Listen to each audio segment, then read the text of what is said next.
Good evening, everybody, and welcome to another Friday Night Fights. I'm glad to be able to come in tonight and give you guys a little bit of World of Tanks action.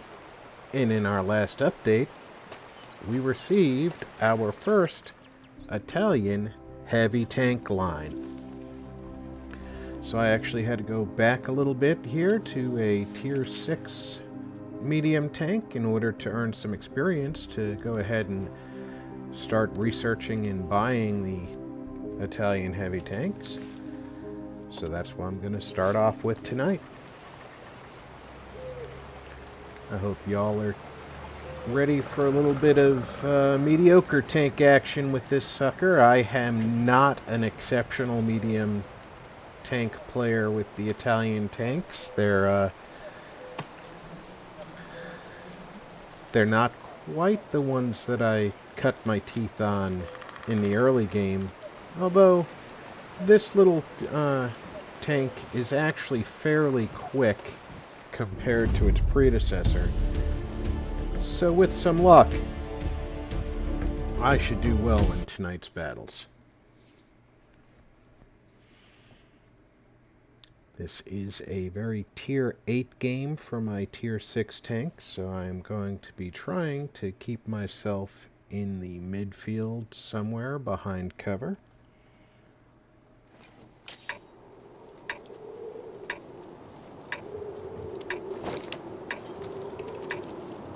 Looks like I'm going up the mountain pass to see what I can stir up from the tree line.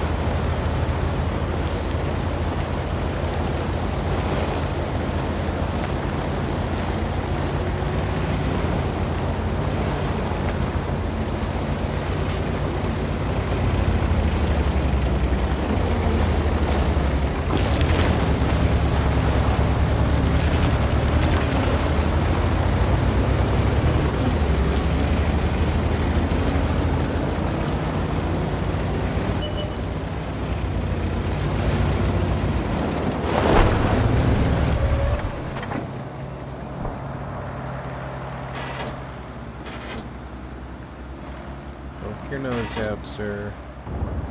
Poke your nose out. Not for me.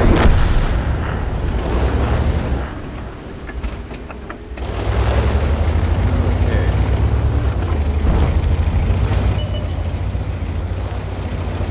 They are pushing somewhat hard.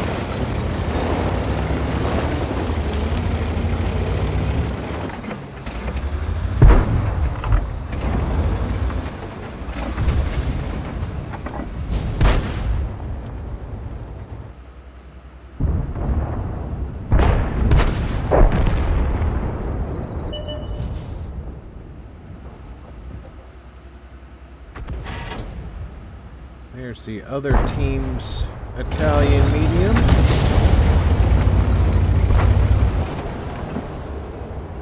Just because our team has a specific tank doesn't mean their team necessarily will have that same tank.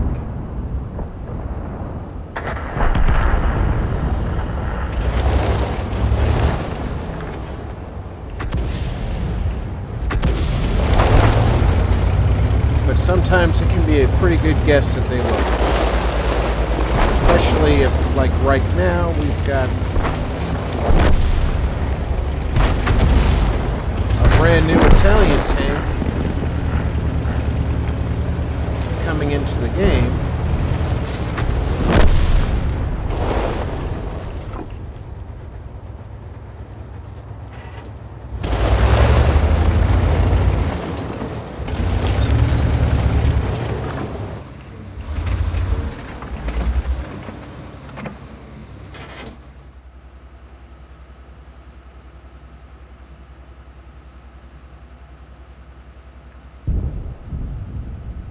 Welcome aboard, Russ. Happy to see you tonight. I hope that Die's Mod Madness finished off strong.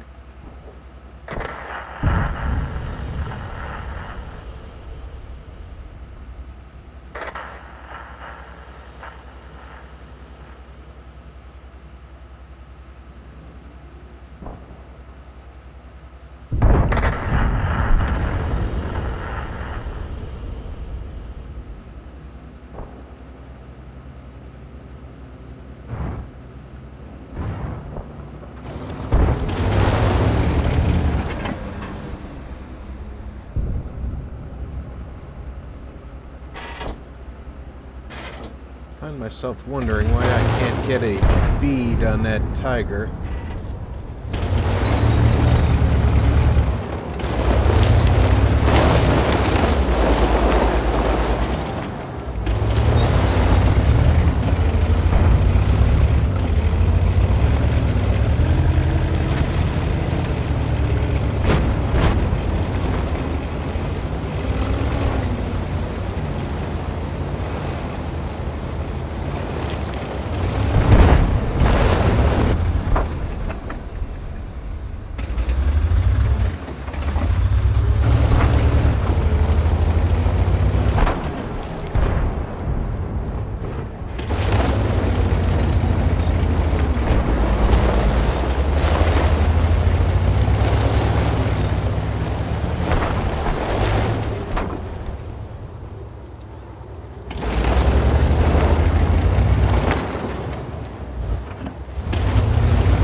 Out of an abundance of caution, I have not even fired a single round tonight.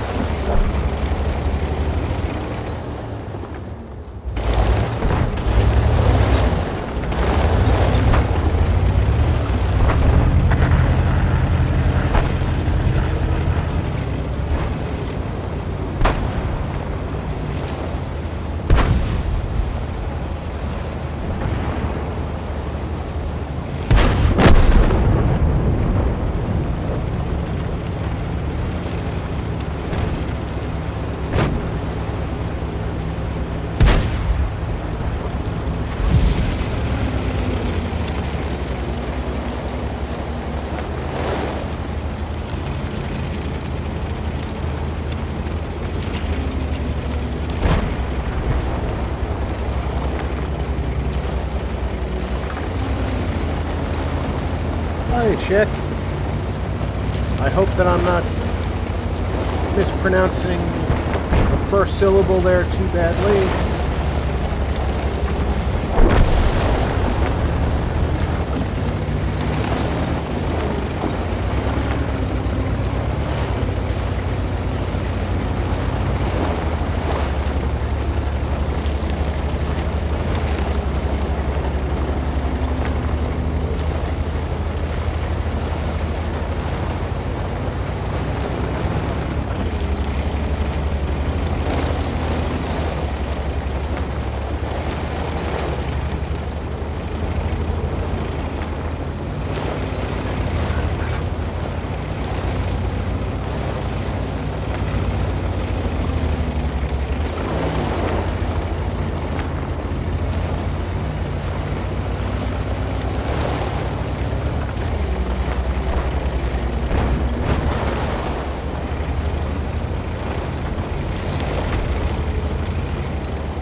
Evening, Groucho. How you doing?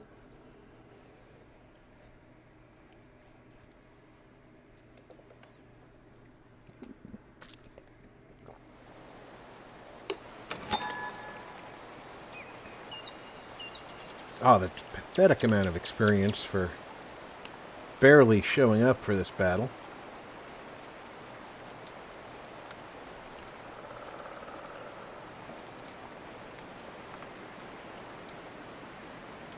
Let me see details on that again. I can get 500 more. I'm not going to do that right now. I'm going to try and get a better result. Coming up in a little while, I'm going to try my hand at using the advanced features of OBS and try and put a poll into the chat. If it works, y'all who are watching will be able to select the build location for tomorrow's Fallout 4 build from between two locations that I've chosen that I'm prepared to build at. Either Sunshine Tidings or the castle. The castle was a special request. And I'm hoping that my skill with the OBS software has improved enough that I can get that to work. Let's go. Oh, Groucho, I can't complain. I woke up breathing. And I've had a relatively good day so far.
get that engine fixed.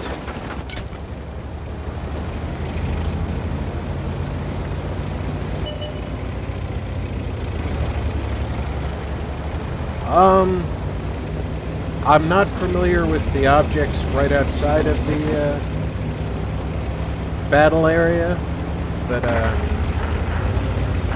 they tried to make most of these maps functionally the same as actual battle locations from World War II. Platoon joined. Or from actual city locations.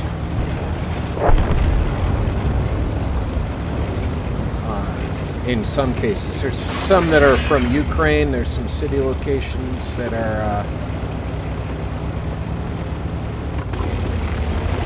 more modern. They have, the scenery includes helicopters and other much more modern vehicles.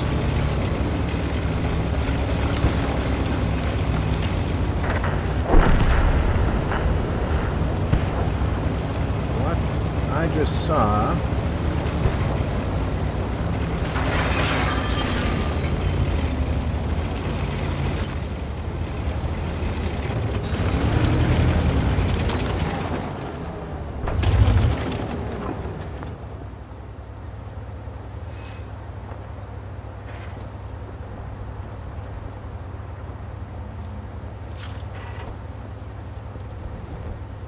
put some pressure on them, or what's going on.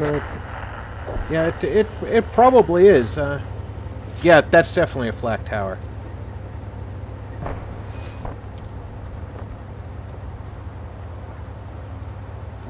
And Ruinberg is probably,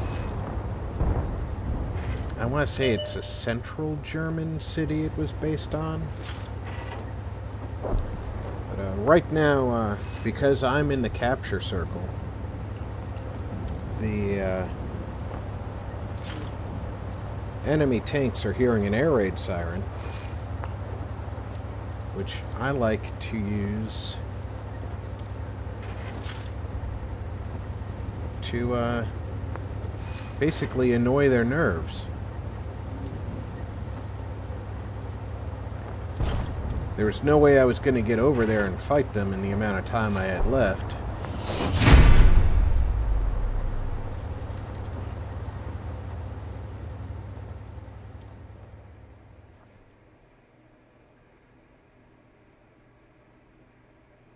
Hopefully I got a little bit more experience for having actually contributed to the battle, and I should have gotten a invader medal. Nope. Invader medals, I guess, are not given out anymore. But a lot more experience.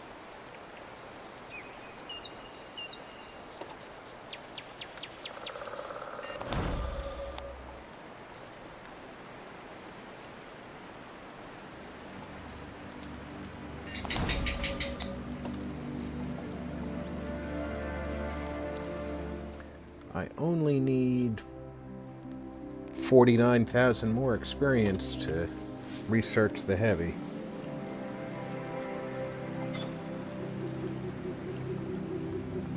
Spot 3 vehicles in battle, I might be able to do that. Cause 3,500 hit points of damage, that's going to be a stretch for this gun.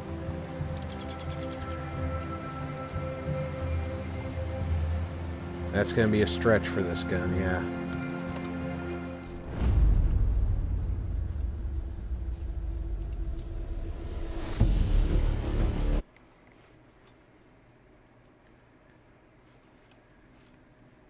I know South Berlin had a couple of those massive flak towers. I remember reading about the Soviet army wanted to destroy them, fired thousands of rounds, only to eventually give up.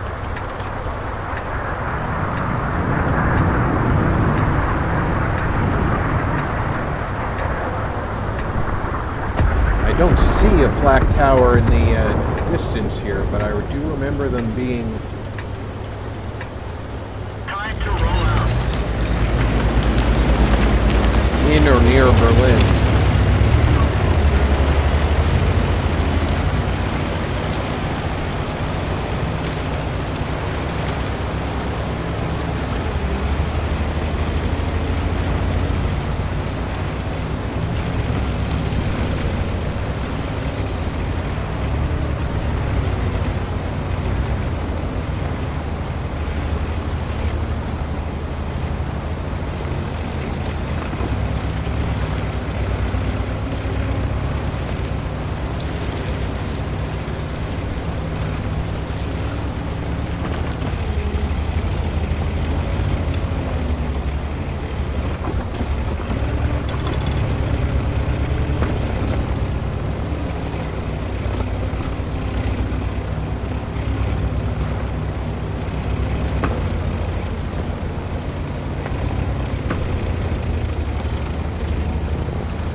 Critical hit. Ready to fire. Target unlocked.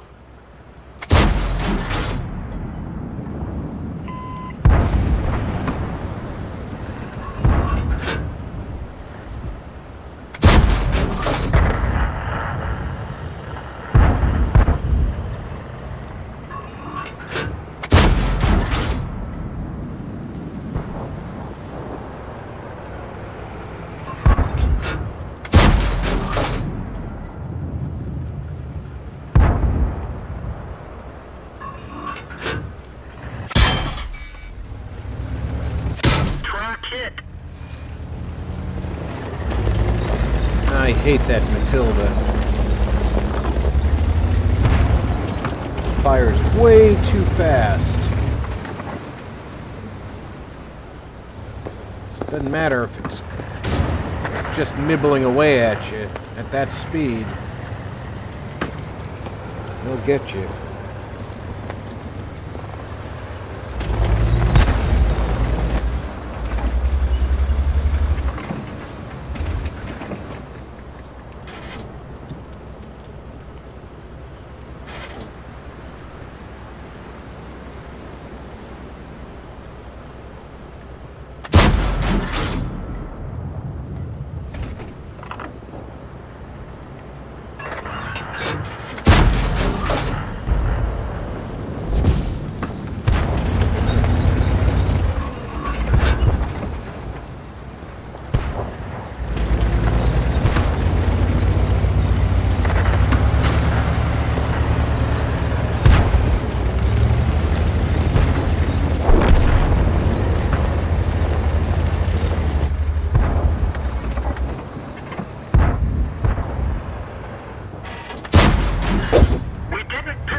Okay, what do they still have left over there? They have a Matilda with a fast-firing gun. That's why our 2640 got flushed out. As long as the Matilda is backing up that T-14, we can't charge it.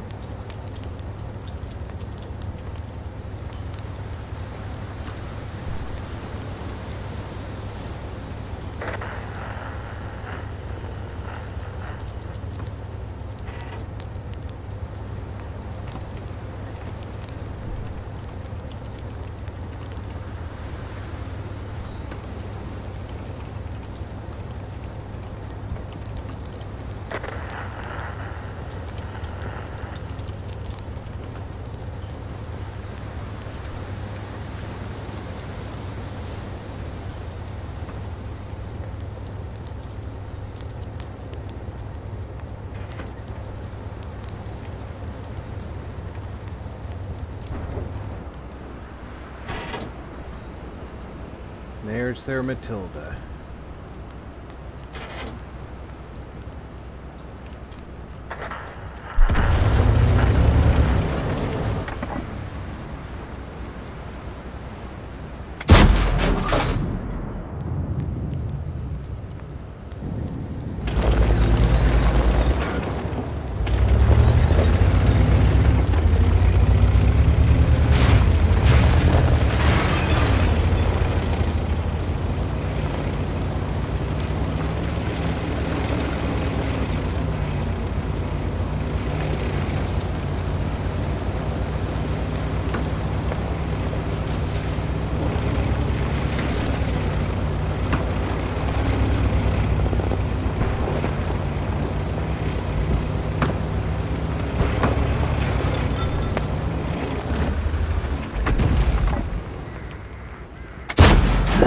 Critical hit.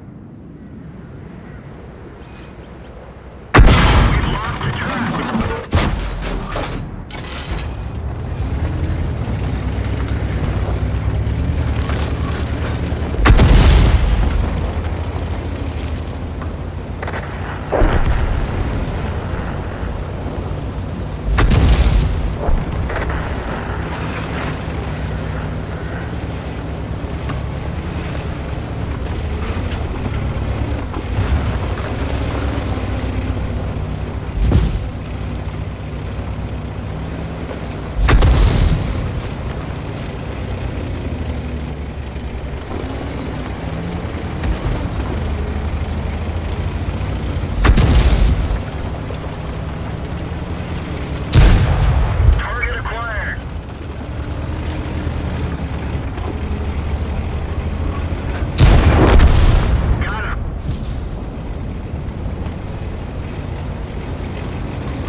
Well, that was certainly fun. Ooh. Okay.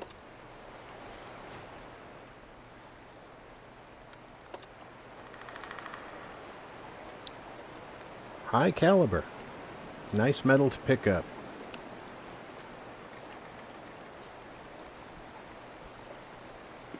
In case you missed it during the battle, somebody criticized me for being behind some of our tank destroyers, but as you know, I was forward, using my tank effectively, until we lost the advantage on that side.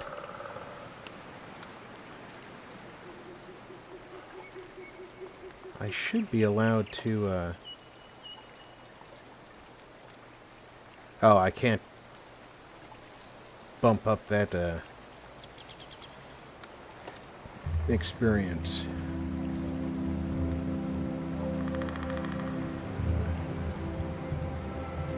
Didn't even know what missions I was fighting there.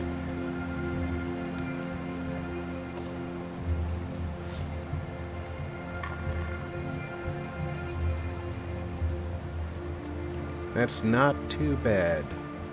Only 300 left to go on that. And that's a lot better overall performance than I normally have the advantage of. Terrible amount of misses. 16 misses.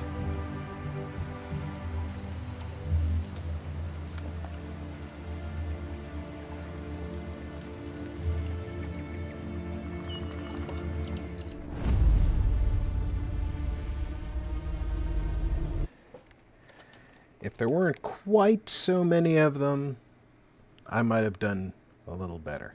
But, unfortunately,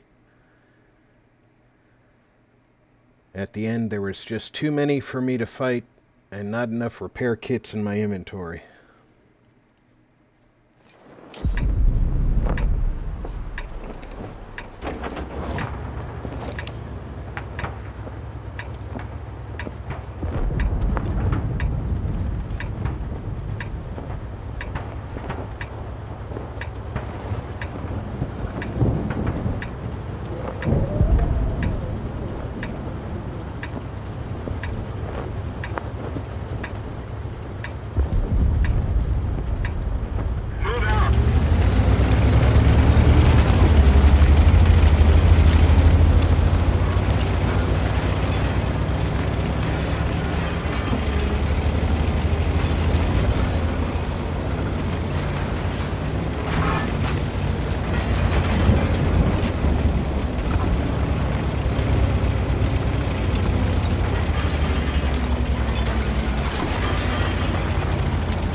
Okay, so you win some, you lose some. I support Melted up here.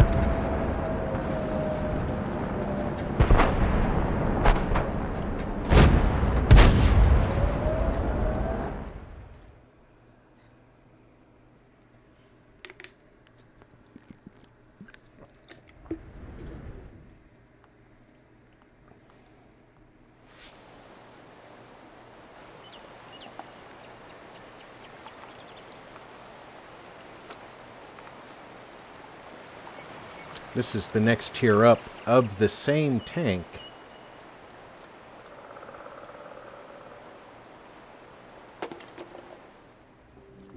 I have the top engine.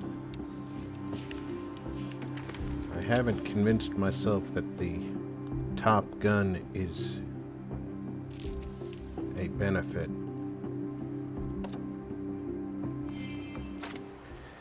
But it does not lead into the heavy tank line.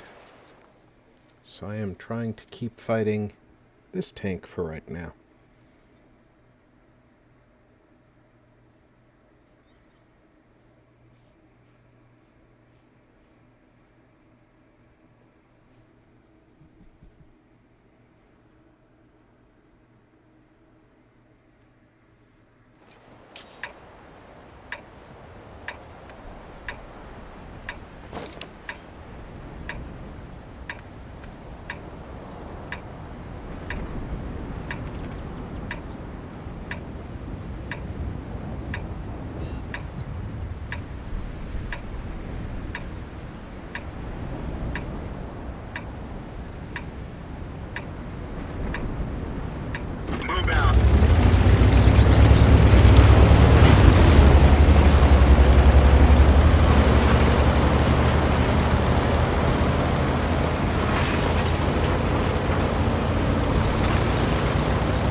Hey, Josh, how's it going?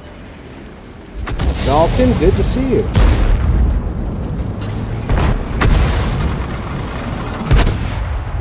That's true.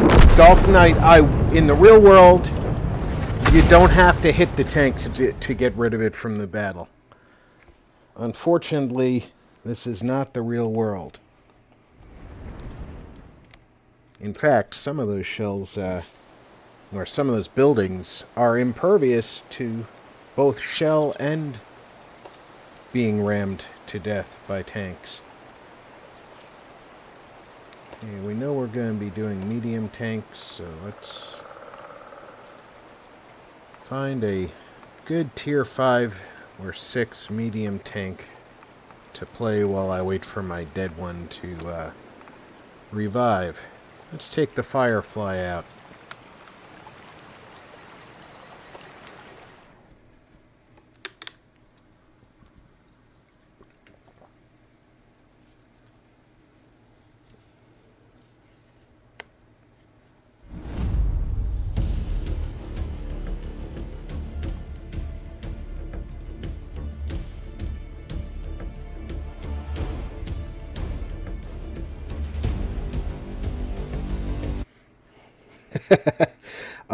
Hawk, there's no AI. This is 100% player v player.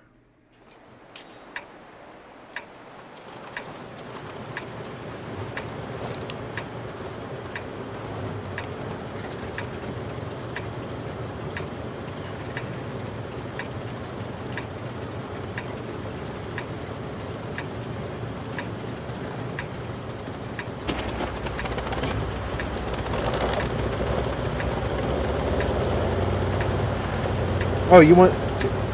At the next battle break, I'll take you on a tour of my garage.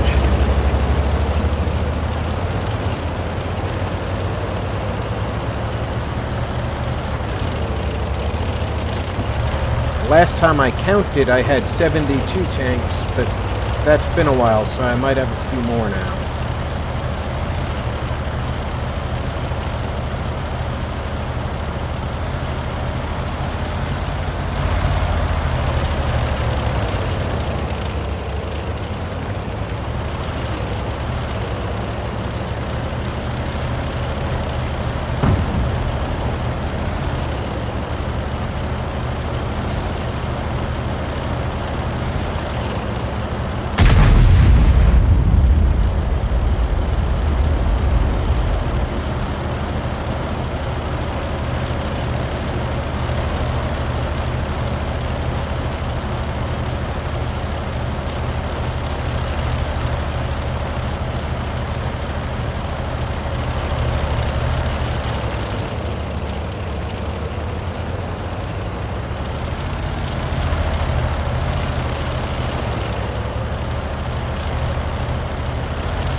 That could have gone better, but...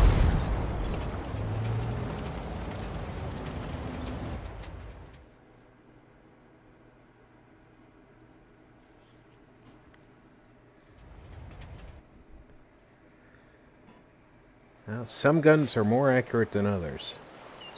Alright, let me turn off the medium tank selection. Actually, we'd probably do best doing it one type at a time. These are all my light tanks.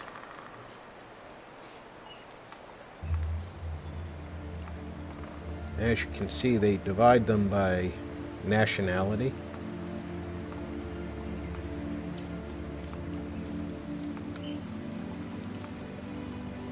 So we have what? 1, 2, 3, 4, 5, 6, 7, 8,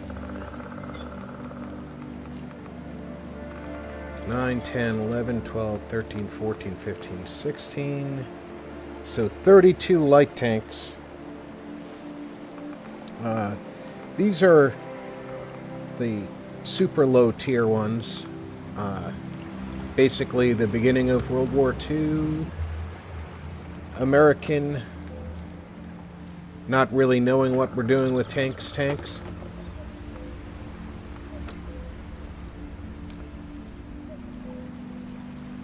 We thought we could figure out putting more rounds downrange to do more damage to German light tanks tank. This one is actually, when it was first released in the game, did rather well, but now it's been nerfed a little bit and its gun doesn't penetrate quite as well. Used to have a decent penetration. Now it's lost about 12 millimeters of pen. One of the really better American light tanks. Not the best, but one of the better ones. The T-21 is fairly quick, as you can see from a high mobility score.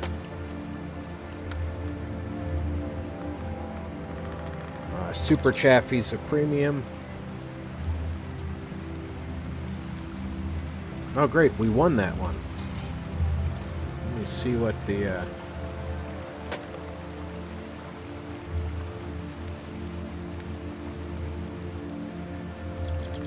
Oh, that was 2 battles ago.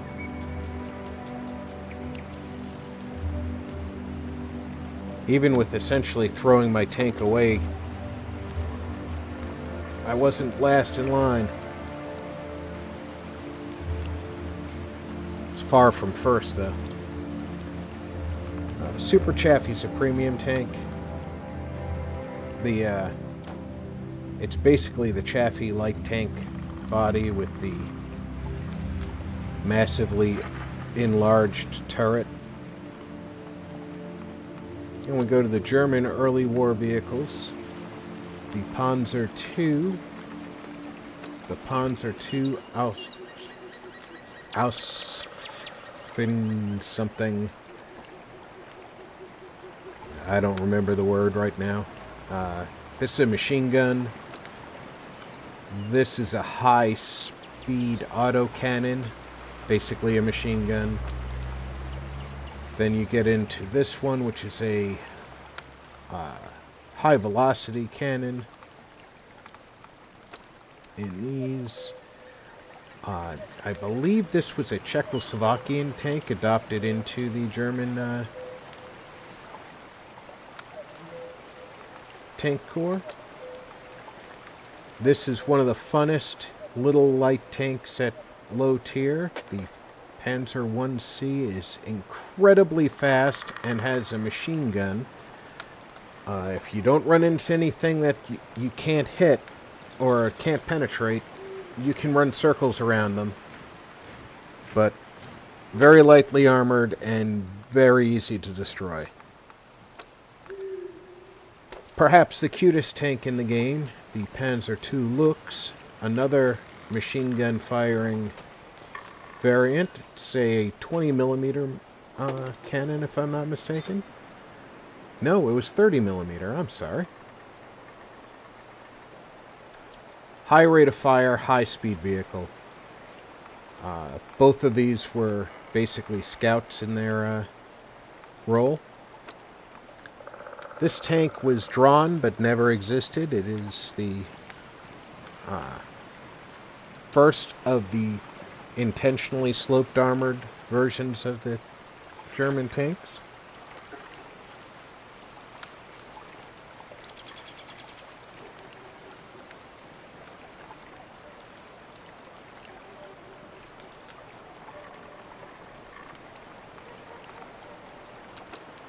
And this is a post-war German scout tank, the SP-1C. Then we get into the Soviet tanks. I could not give you any accuracy on whether or not these were paper tanks or tanks that were in use. The BT-7 was a early war tank.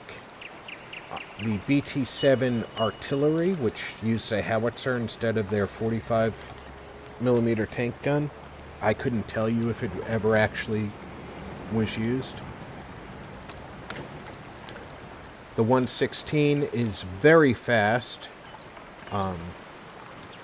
Again, I would be guessing to tell you anything about them. There's very little historical paperwork on these tanks, so if they are real, it would be difficult to tell for sure. Okay, I received a bunch of stuff. I just realized I should take that Italian victory and add another 1100 experience. The T-50-2, that's essentially a T-34 turret put onto a modified BT-7 frame, and I do know that at least one of these fought in the war.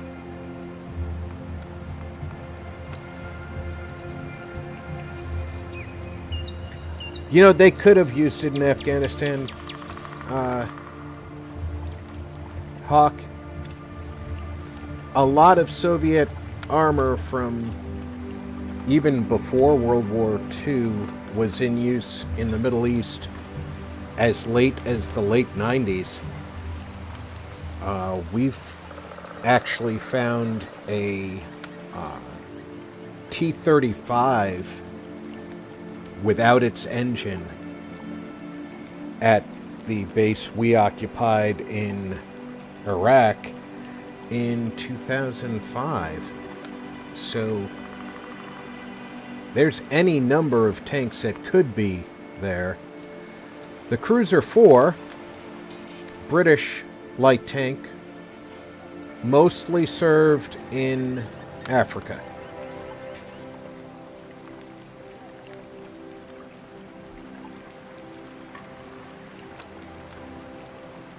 These little French tanks, again, it's hard to get any accurate information about, like, the AMR-35. I know it existed. I don't have any combat records to say it was ever used in combat. But if it was used in combat, its gun was actually far superior to most German guns at the beginning of the war, tank guns, so it would have been a interesting tank for them to fight. Then you get up into the mid-tier. This is a high-speed scout tank with a devastatingly large gun. I believe that's a 90mm cannon. No, I chose 75mm. The 90mm has a fixed firing arc, 40 degrees from center, left or right.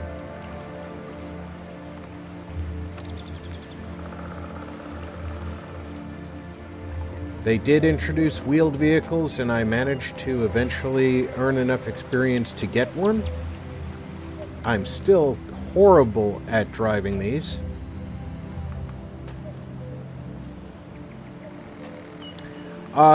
In the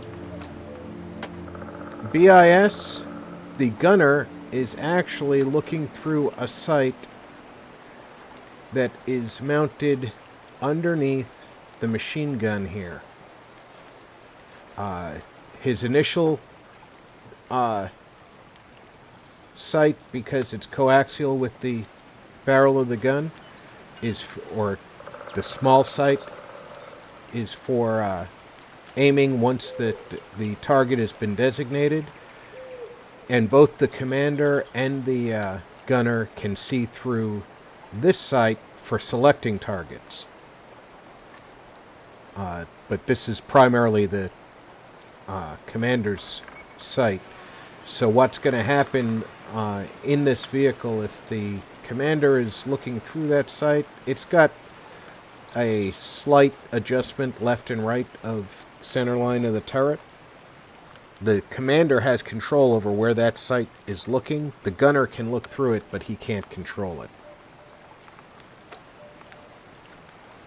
And you have the Bachatelion.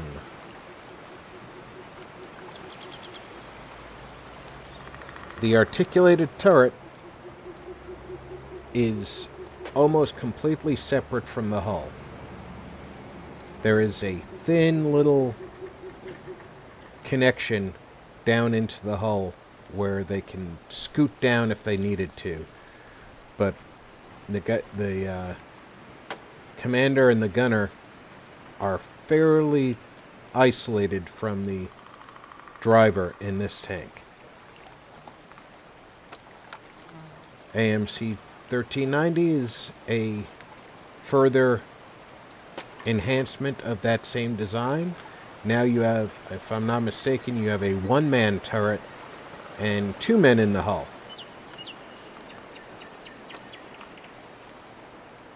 The Japanese had several of these things. Oh, you're right, Gratcha. The biggest problem of the French army in World War II is they were prepared to fight World War I. Their superior equipment did not help them in that endeavor at all. Here we have a Chinese light tank, 5916. It is a variation of a Soviet light tank that I do not own, the T-59. Very fast, very lightly armored, but the rounded turret gives a better than fair chance of a bounce on shells coming in at it. The WZ-131, slower than the 59, but same characteristics, fairly quick, rounded turret. Again, these light tanks are used mostly for scouting. Then we get up into, I believe these are the Polish tanks.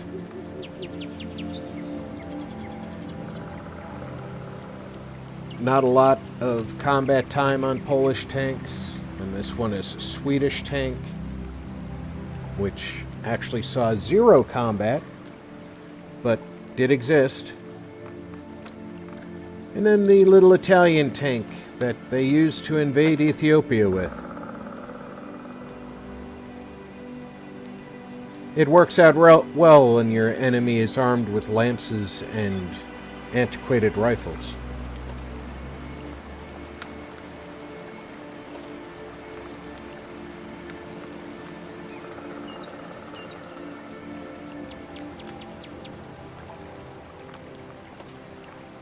If we move up to the medium tanks, of course, the ubiquitous Sherman.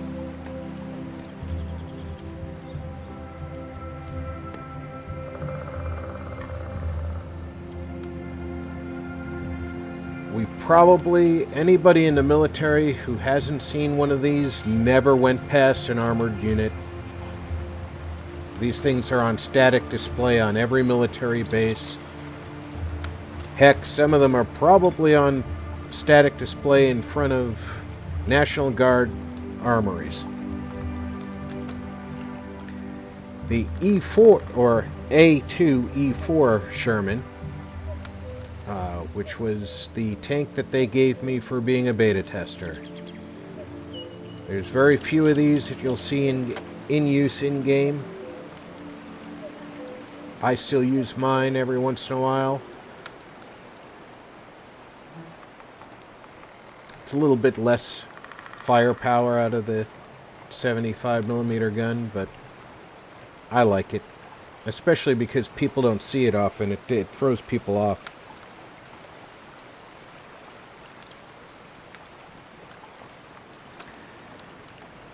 The EZ-8 Sherman with the long barrel 75. That was a game changer for Patton.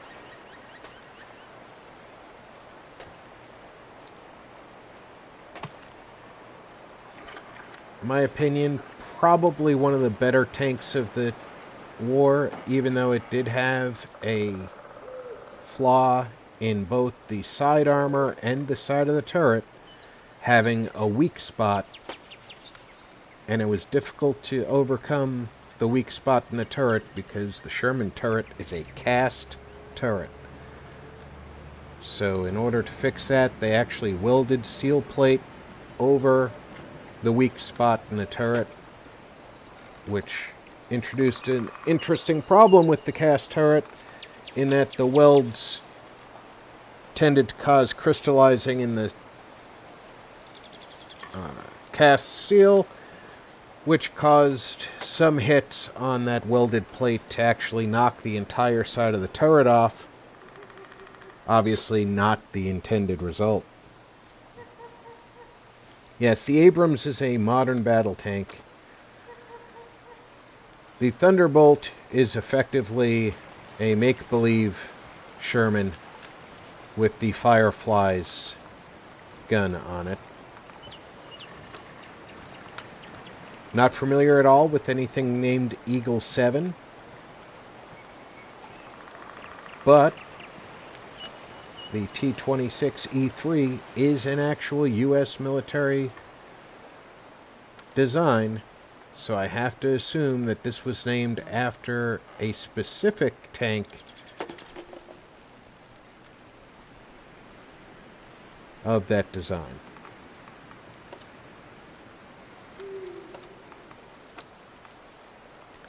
The T-95E2, another, this is late war design, taking advantage of what they learned about sloped armor. Biggest problem with this tank is this plate slope isn't very steep, and there's a lot of it to see from the front. This gun doesn't depress very far, and as such, they can't take advantage of hillsides or embankments to hide that weak spot. But the rounded turret does bounce quite a few shots. Back over to the German tanks. I want to say that this one was a seized French tank.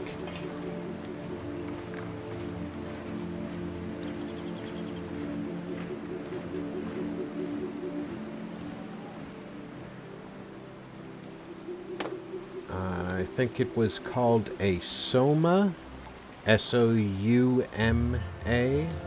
or Suma. Again, at the beginning of the war, this tank was superior to anything Germany had it been used properly. The Germans may not have succeeded early war. Now we have the biggest jump right up into the mid-tier with the Panther and the Panther II. These are my personal favorites to take out. I've got the comically large gun on this one. Reach out and touch somebody. The 75mm gun is probably the best penetrating gun when it is top tier. Then you have the Panther II, carrying around that 88. Definitely the top penetrating gun when it's top tier. The Indian Panzer was a tank designed by the Germans after the war was over. They were not permitted to make their own tanks at that time, but they couldn't make them for themselves. But they got a contract with India to produce tanks for them. So they produced the Indian Panzer.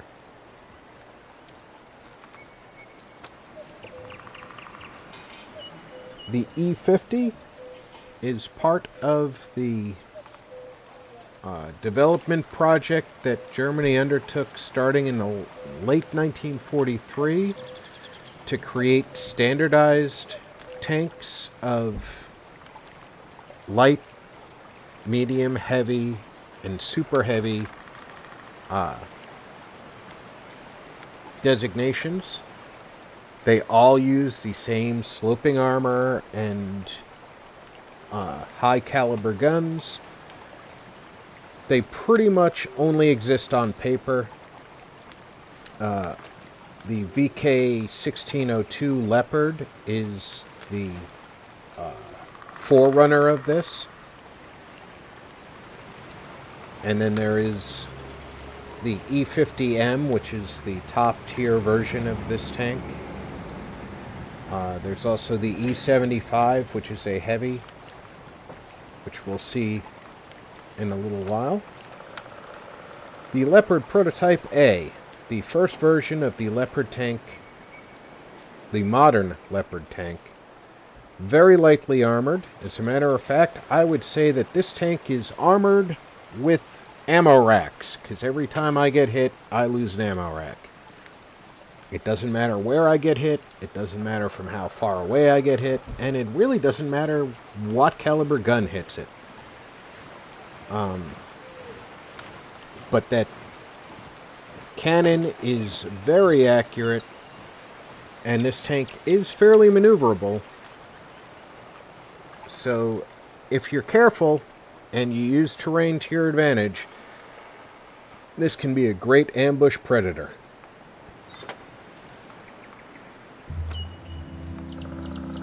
Perhaps one of the cutest little tanks the Soviets ever built, the T-29.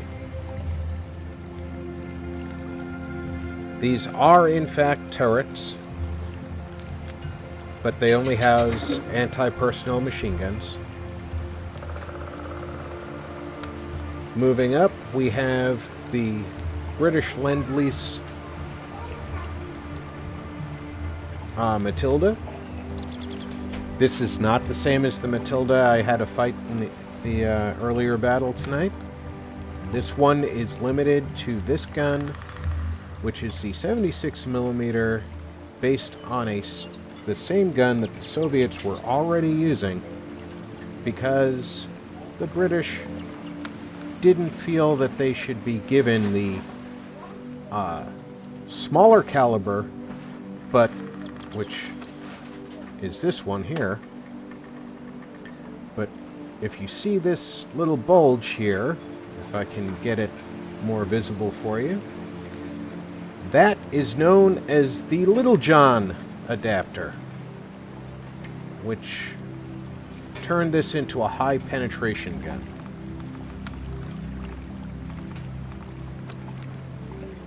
The T-34 Shielded is a standard T-34 tank with extra armor plate simply bolted on.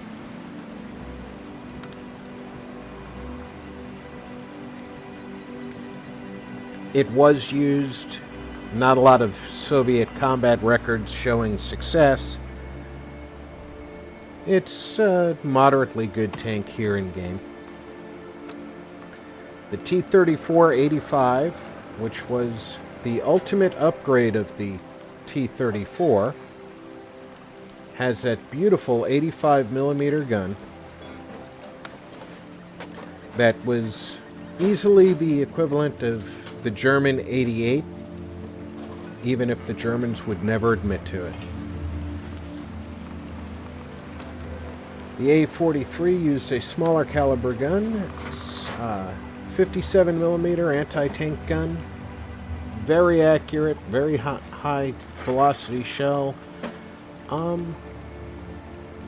Had a tendency of bouncing because they used a hardened tip projectile, but it was not a composite rigid shell. The T-35 Rudy is just a T-35. However, there was a Polish television program in which the crew of the Rudy was engaged in all sorts of events. And yes, that's a dog. The crew had a dog. And whenever you are spotted by an enemy tank in this tank, the dog barks at you to tell you that. Which is absolutely hilarious the first time I heard it. The T-43 was the extension project to upgrade the T-34. This turret comes from the heavy tank IS-2. So you will see that turret again when we get to heavy tanks. I already showed you the Matilda. The Valiant was a premium tank they gave away last year. It's slow. The gun doesn't fire very fast. But it was a free tank. And I do okay with it. The Sherman Firefly, the ultimate version of the Sherman that we sold to the British. The Firefly was capable of knocking out German Tigers from over 1,000 meters, and the German Tiger II from up to 700 meters. Possibly the best version of tank and gun from different countries. That gun, I think that's 17-pounder, 76.2 millimeter, but I think the gun is the 17-pounder. Cromwell, used in every theater of conflict by the British. High speed. This one is marked with a U.S. star, but it never served in U.S. inventory. This particular one is designed after a tank that took part in both the Battle of D-Day and ended up in Berlin as part of the occupying forces. It was marked with the American star so that air crews could see that it was a friendly tank, even though it was not American. The Comet served mostly in Africa and Italy. Fairly high speed for a medium tank. Pretty decent gun. The Centurion Mark I. Post-war version of a British tank.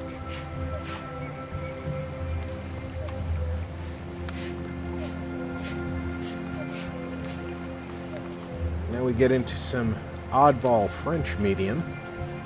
I have never seen this tank. Now, I upgraded the turret from 60 armor all around to 60 armor all around, but slightly faster, or slightly further view range, slightly slower traverse speed.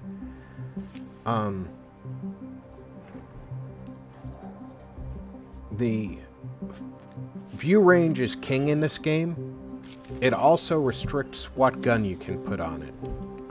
You must have this turret to have this gun, which is the top gun in the tank. But you can see from its image that rounded turret was just barely a third the size of this turret. This thing is... You can't hide this turret from any direction. This is a Czechoslovakian tank. Again, I believe that this one was designed before World War II. The Germans would have used this partway through the war, and then they went back to making these after the war was over.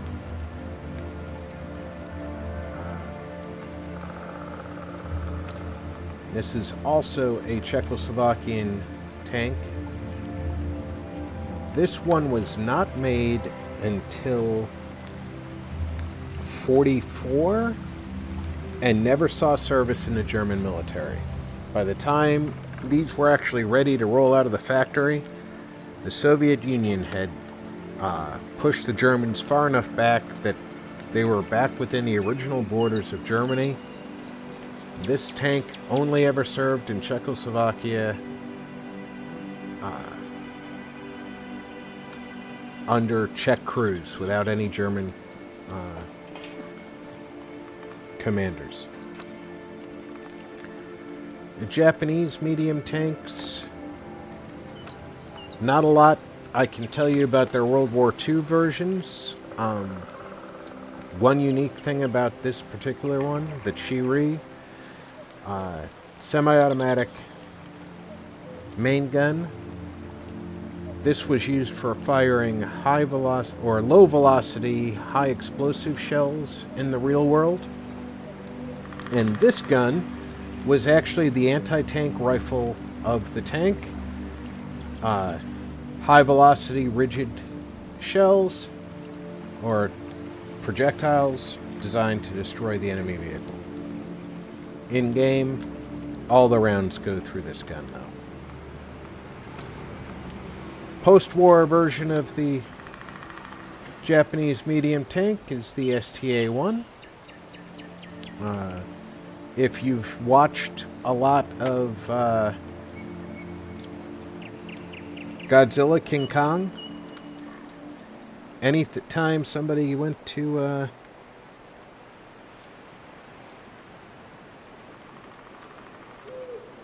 anytime there was a monster movie made in Japan where the Japanese military was defending against the monster, you would have seen lots of these tanks. The Chinese Type 58. Looks awfully familiar. It's a T-43 sold to China in 1958.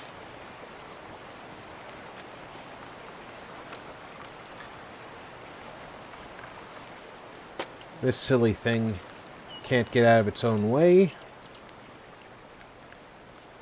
When I first saw this, I thought these were, it was a strange place to have cannons. They're not cannons. They're water-cooled machine guns. Swedish really took advantage of the ability to get a highly dense mantlet at the back of the gun to actually cover the entire front of the turret. And this thing bounces a lot of shells if you can keep the hull mostly covered. Unfortunately, gun depression, it's fairly good, but not very good.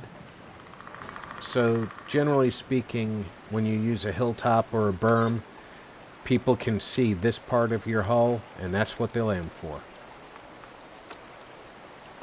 Italian mediums, we've been looking at these all night. And this is the P-43. The P-43 BIS, which is what I've been running all night. About halfway through the experience search I'm on. And the P-43 Terror, which I'm sure it means something like upgrade. Shortened for some Italian word that means upgrade. That's the end of my mediums. The heavy tanks. T1. Not a lot of them deployed, but they were produced in the early part of World War II. Again, two guns intended for different things. This is the anti-tank round, and this is the HE round, because tanks were expected to support infantry.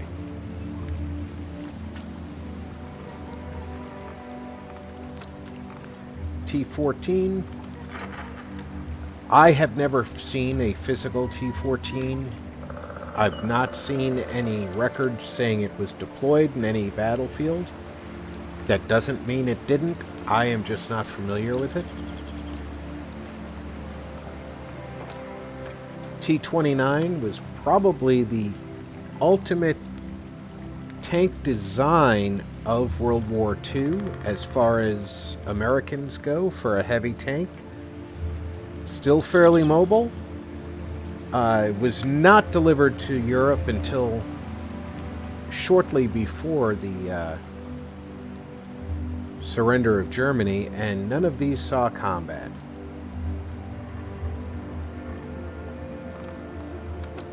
Jumping over to Germany, everybody knows the Tiger. And that's what that son of a gun looks like. The armor was close to 4 inches on the front of this tank.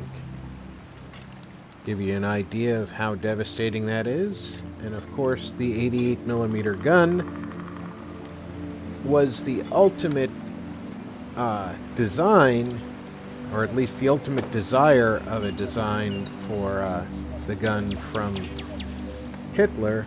But the original Tiger was not designed to carry the 88. So there were conflicting stories about whether or not the 88 actually was used, or if it was a long-barreled 75. I can't say for certain, but I can say the other Tiger I have, the Tiger P, which is the design by Porsche, was designed to carry the 88mm gun. This design failed in testing. It used a hybrid drive system where the engines drove a generator and an electric motor served as transmission. Yes, you heard Germany. The generator caught fire during the debut of this tank when Hitler was shown this and the Henschel version of the Tiger, and therefore the Henschel version won the contract. But because Hitler was partial to Porsche, these turrets were transferred to Henschel in order to be used on the Henschel tanks, and this tank was converted to a tank destroyer, which has been called the Ferdinand, with a fixed gun emplacement. The VK4502 and the VK4502P, or B, are again paper designs that possibly would have been very devastating if they existed. Tiger II was the last heavy tank designed and built for operation by Nazi Germany.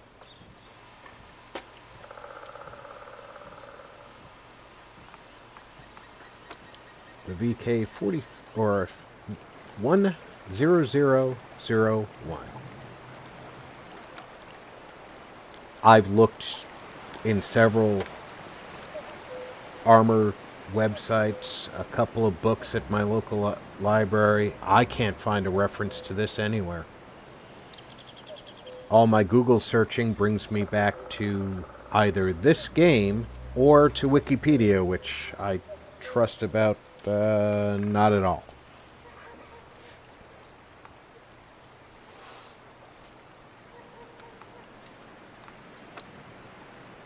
Moving on to my Soviet heavy tanks, the KV-3 is essentially a KV-1 hull.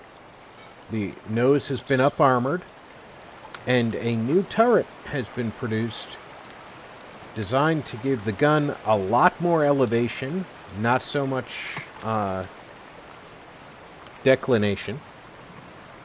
Also, you can see that it's been rounded on all sides and angled to increase the likeliness of a bounce. The IS, I told you when we looked at the T-43 you'd see this turret again.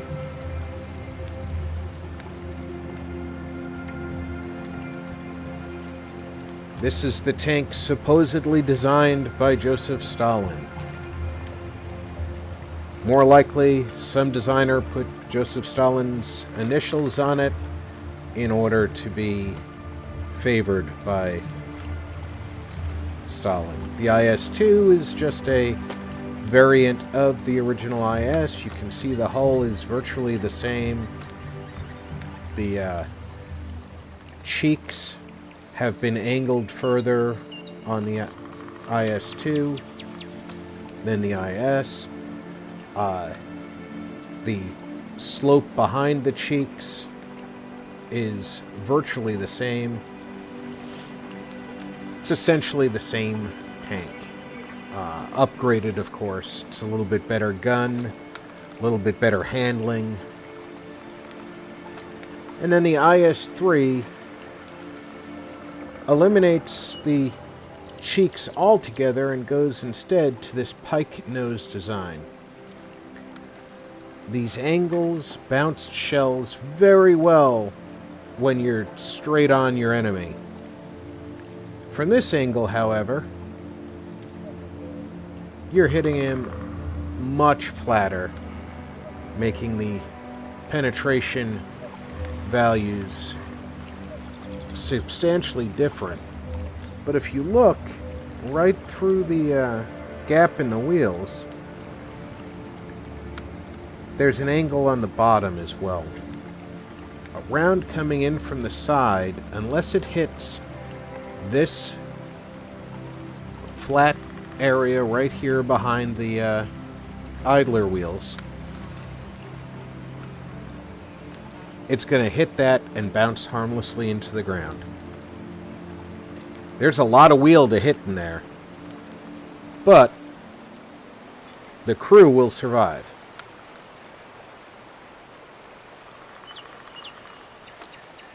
The British, well, what can I say? This thing is heavy as all get out. Lots of armor. 152 millimeters up front, both turret and hull. From the side, even 95 millimeters. Hard to penetrate, but you do have big gaps like this one here on both sides. So you can get some rounds inside. I like this tank when I want to go out and just nose on to people. You're not going to angle this tank. because no matter what angle you turn to, you're giving them a semi-flat surface. Fairly accurate gun.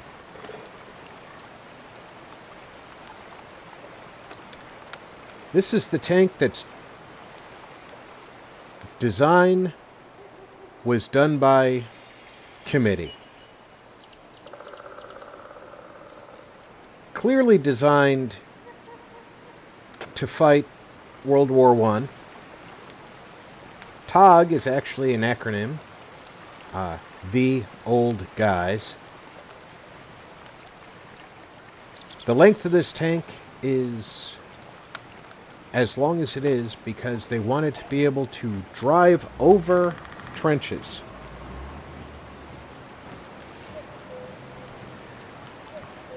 The tank is heavy enough that stopping to fire the gun is unnecessary because firing it on the move is just as accurate as firing it from the dead stop. Hey, Slacker. Happy Friday to you too, sir. The Black Prince, well, it's an upgrade to a Churchill.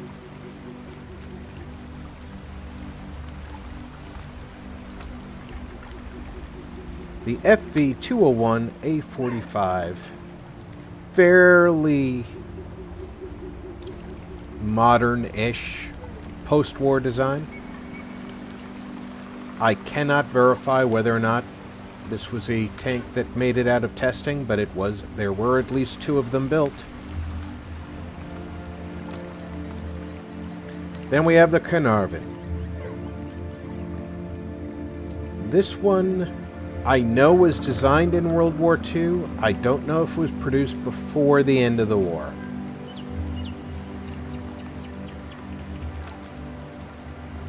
The French AMX M445. I'll give you a wild guess what year this was designed.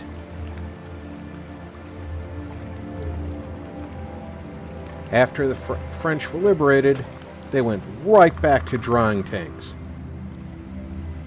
But they had learned a whole lot from the Germans during the war.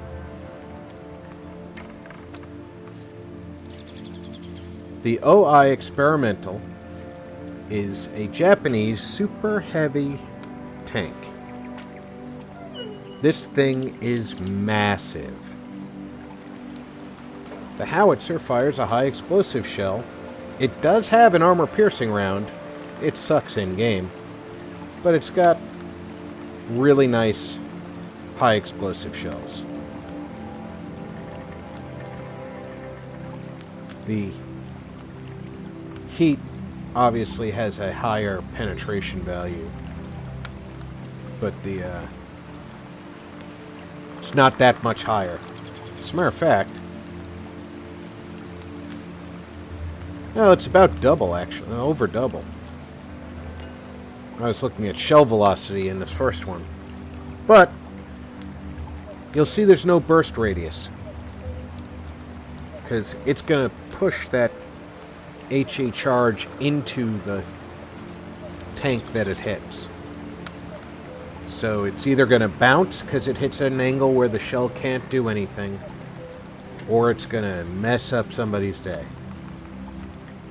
And once the experimental tank proved to their liking, they built it even bigger. And that's the extent of all my heavy tanks.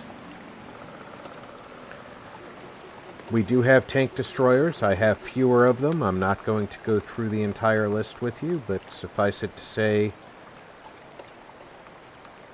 they are lightly armored in most cases. I'll show you the exception. The British anti-tank guns tend to be super heavy armored up front. Weak spot, of course, being this cupola where the commander sits to choose targets. And obviously you can see with the gun off to one side, it can be very difficult to get a good firing solution for this. It is a fixed gun, so you only have 25 degrees left and right. So total 50-degree firing arc. But if you're keeping the enemy head on to you, you're doing pretty well. It's hard for them to do the damage if they can't punch through your armor. And 203 millimeters of frontal armor. Not a lot of guns can get through that, and no guns are in-game are going to overmatch that. Because in order to overmatch, you have to have a gun caliber of 3 times the armor thickness you're overmatching. Which means that you'll penetrate even at a steep angle. And then the last category is artillery. Nobody likes artillery. Playing artillery is a different type of game.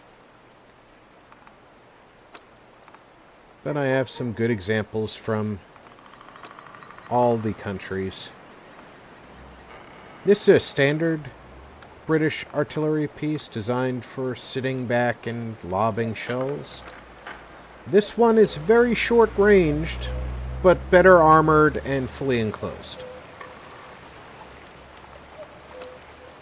Little Soviet artillery piece. And a French artillery piece that has a surprisingly good rate of fire and decent accuracy. Generally speaking, with the Lorraine 155 and either the next one, nope, it would be the prior, no. Let me look at their tech tree and find the...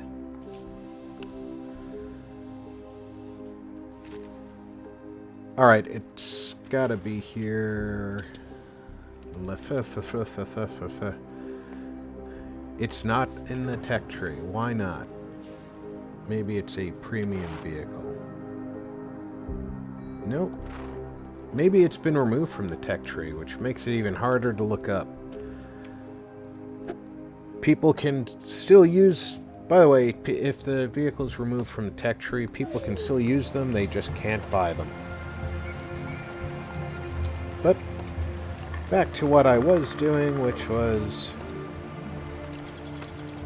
trying to search for the next level, which is the Italian Heavy.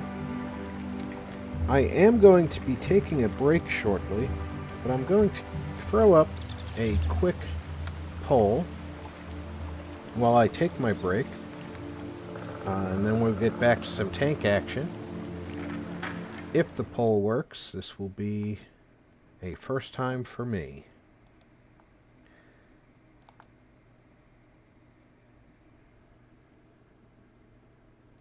You should see a poll appearing in the chat, but I am not seeing it appear in my chat. So maybe it's not working and I need to go back to OBS school.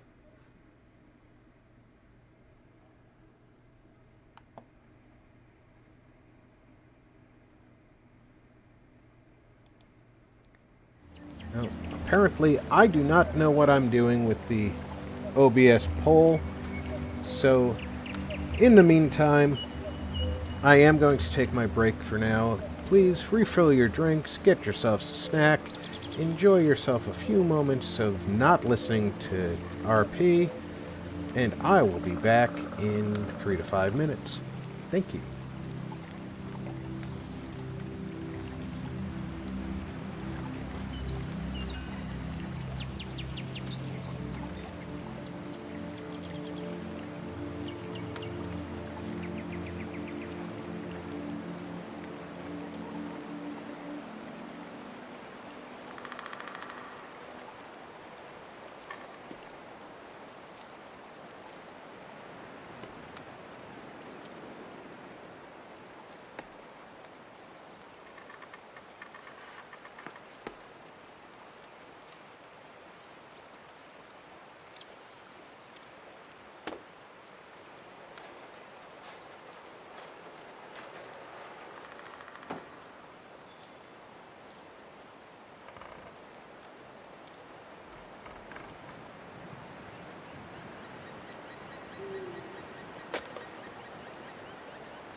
Alrighty, folks, I am back.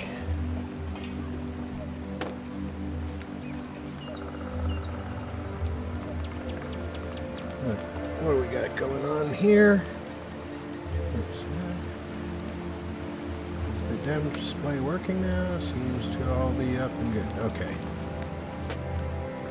Let's see if we can't pull in another 20,000 experience for this tank.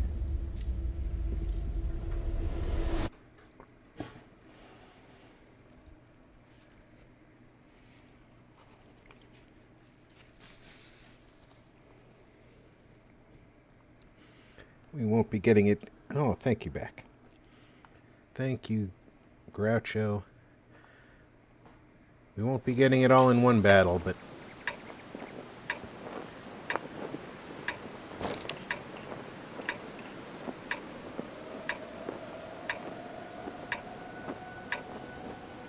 I see 2 Italian heavies in the other teams. So somebody's already been doing this.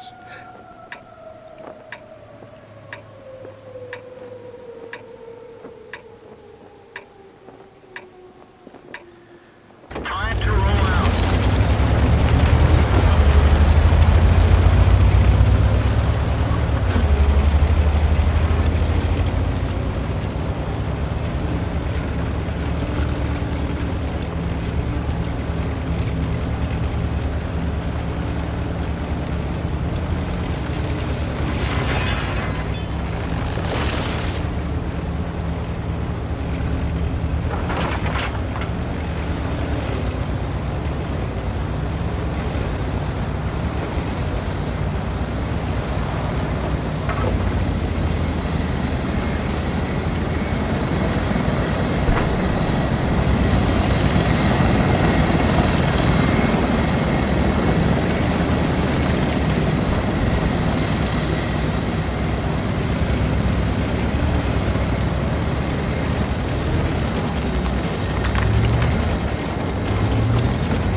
As you can tell, this is one of the modern maps.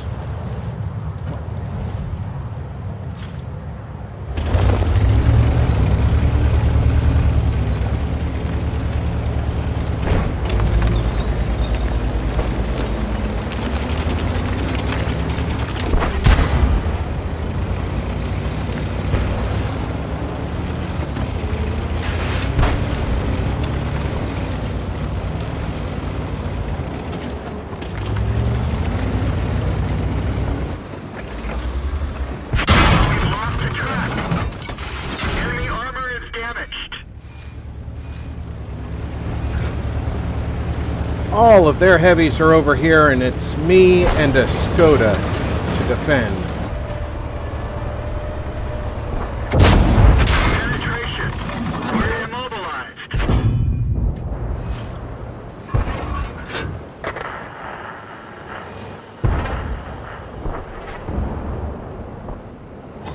Track fixed. Let's roll. One of our tracks is damaged.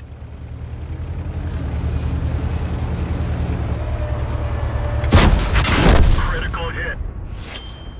We're dead for. Everyone get out.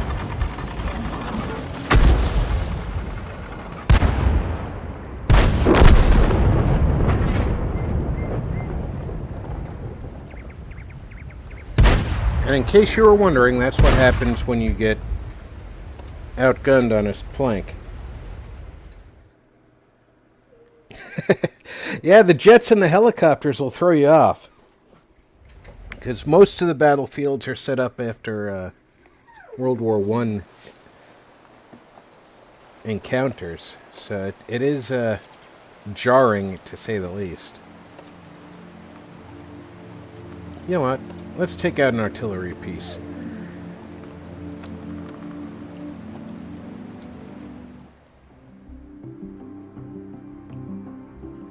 This one only needs 3,000 to get up to the next artillery piece.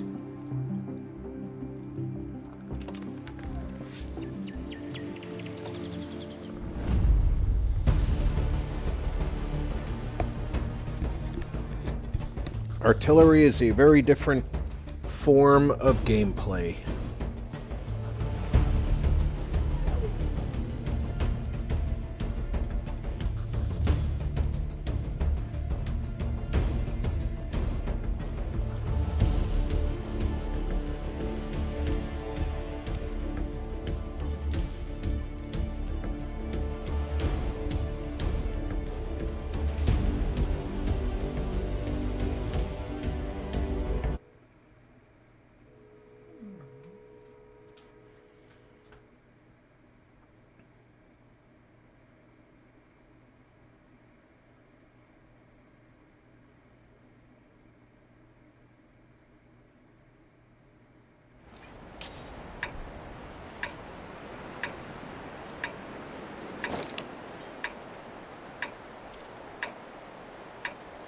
Okay, I probably should start over on the right side.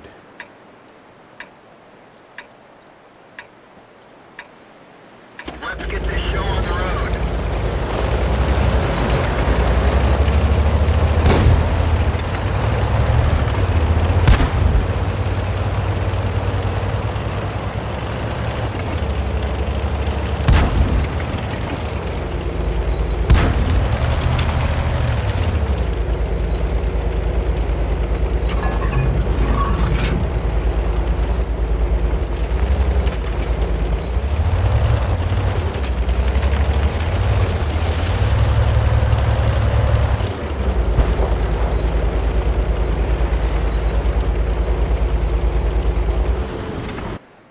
Alright, boys, spot something for me.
Finish aiming.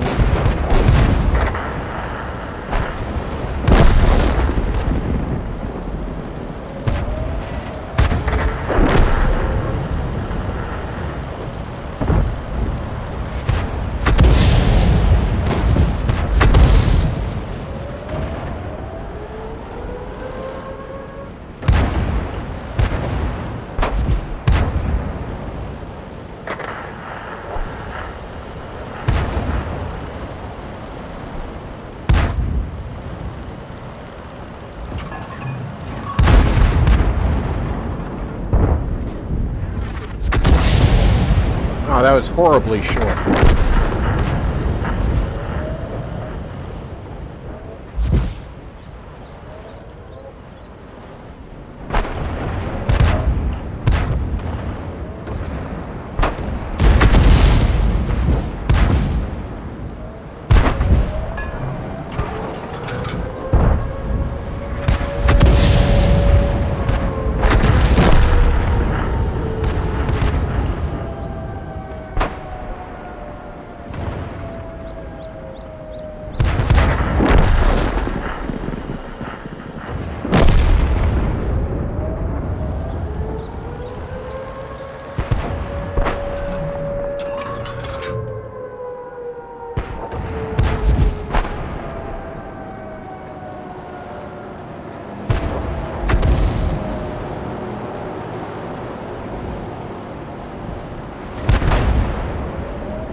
It's a lot easier to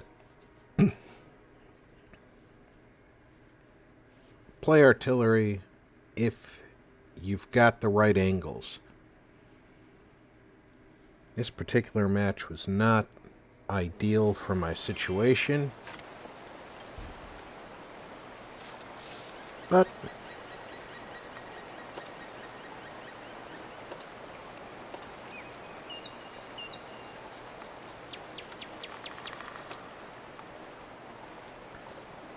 it's okay. A little bit of a zen moment to recenter myself in an Italian tank and hopefully not get killed quickly.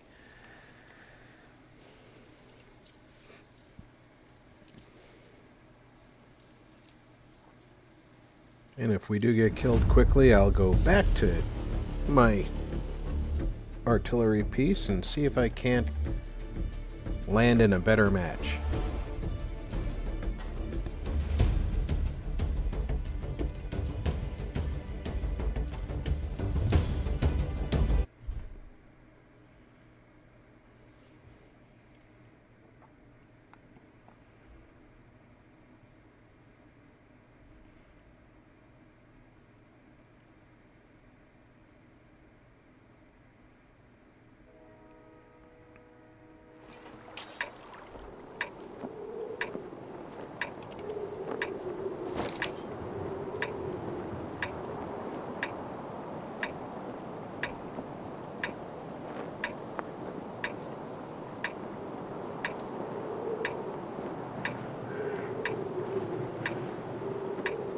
Let's go.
Ricochet.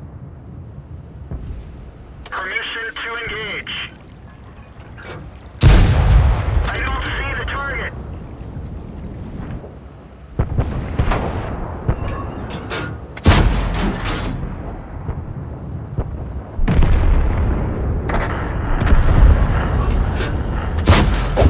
Enemy armor is damaged.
Okay, they definitely changed that. Used to not be able to come up from that side.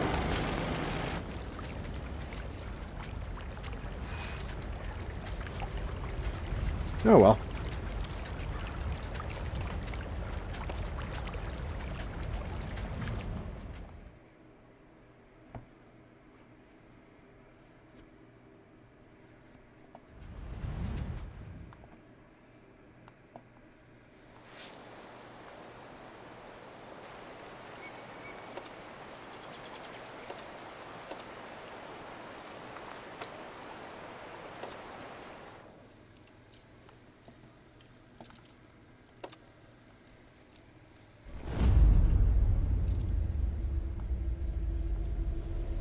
Okay, it says I have 12 days left on my premium account. Which I must have won some premium days because I started tonight with 24 hours of premium from a previous bonus. Not going to complain about winning free time.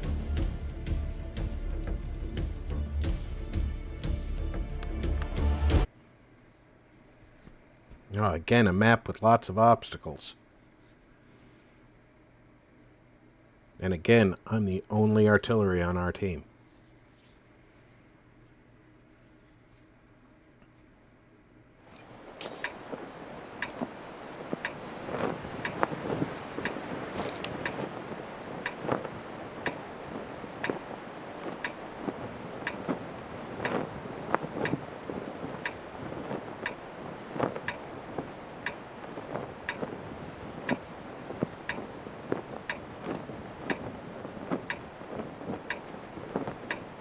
Let's go.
That was close.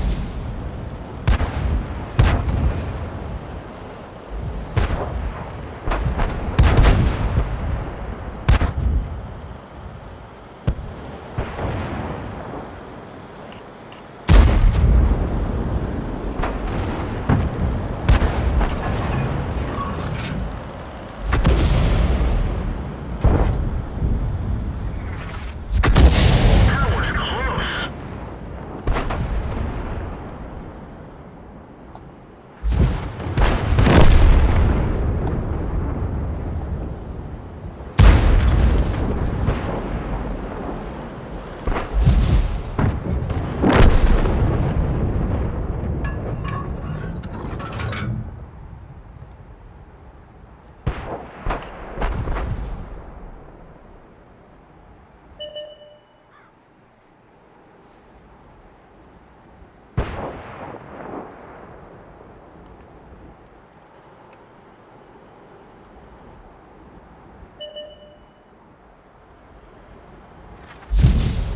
Damn, those two were still there.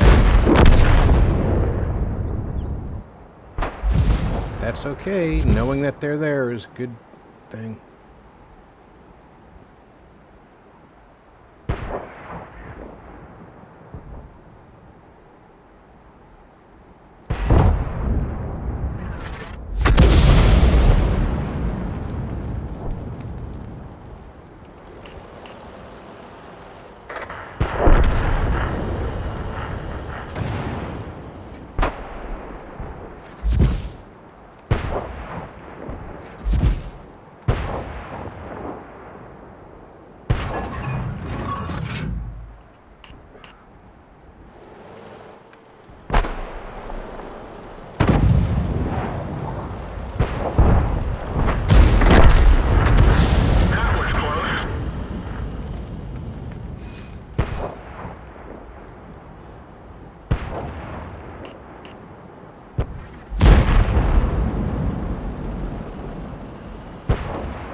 Really?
Pathetic.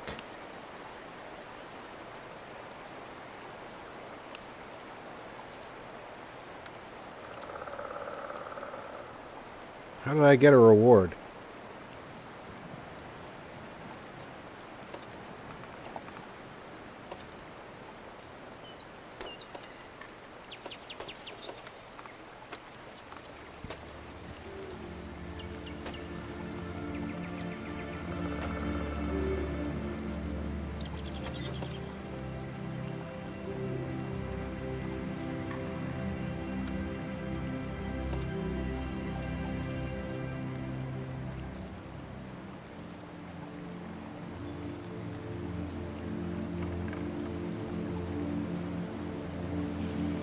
I was trying to, Russ. It's kind of difficult. With artillery accuracy, sometimes you're spot on, sometimes you can't hit for love nor money.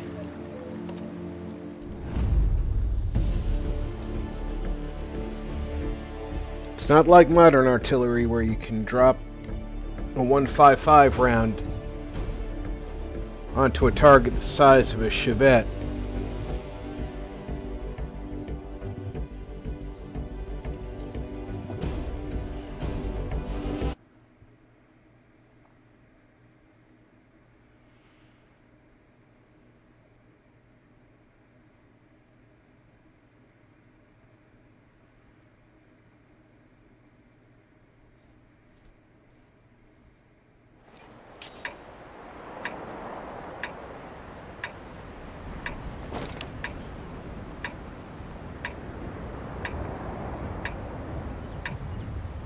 Now, I tried the battle from this side last time and didn't get a whole lot of shots, so let's go across and do the invasion Roll part. out.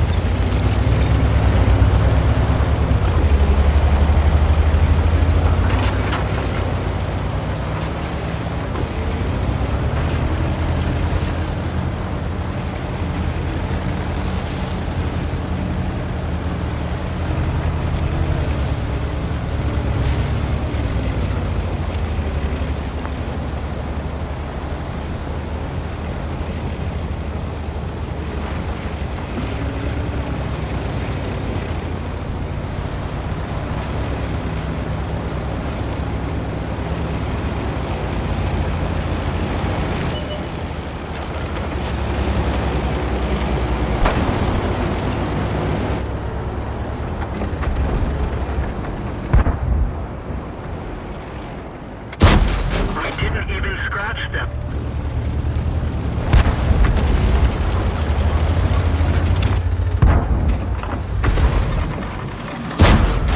That one didn't go through.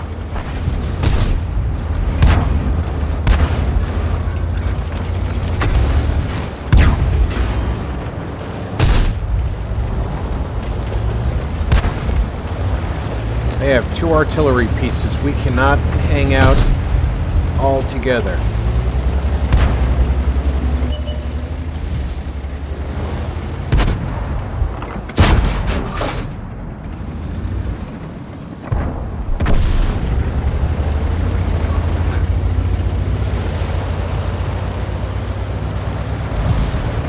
Track hit. See what I mean?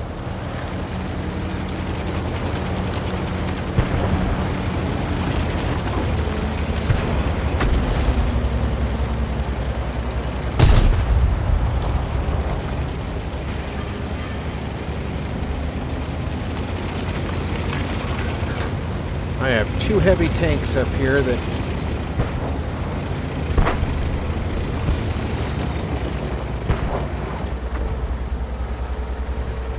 I do not want to miss.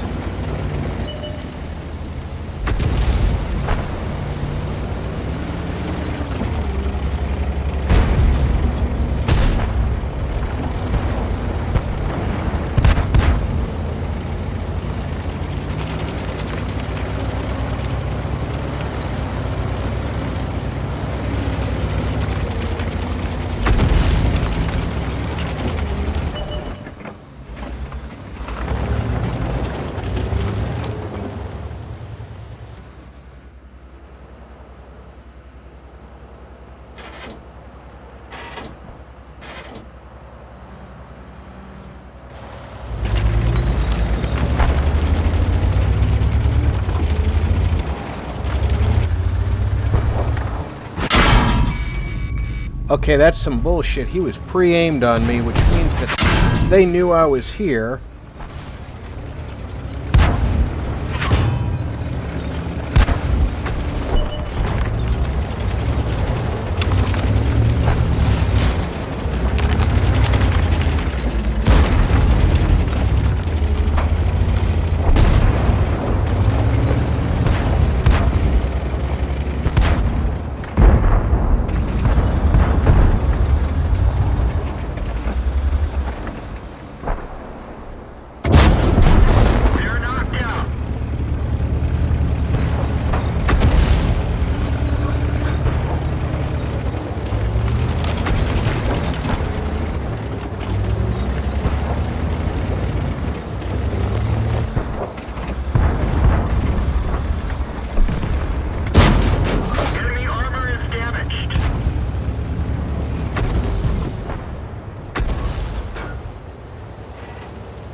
Yes, I will take the extra experience for that one.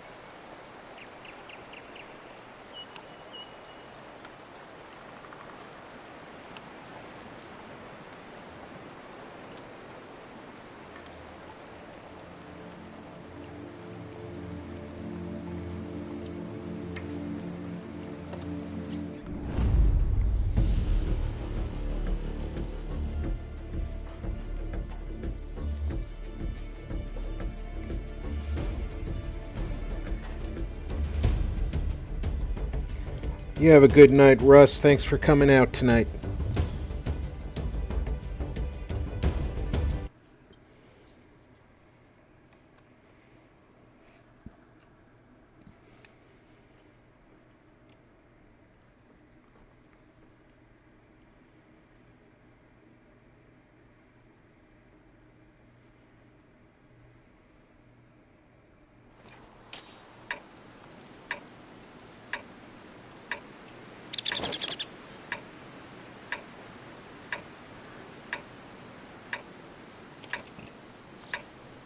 These defense missions are possibly the hardest of the bunch. Let's go. Because although we do not have to kill them all for us to win, they can either win by hunting us down or capturing the base.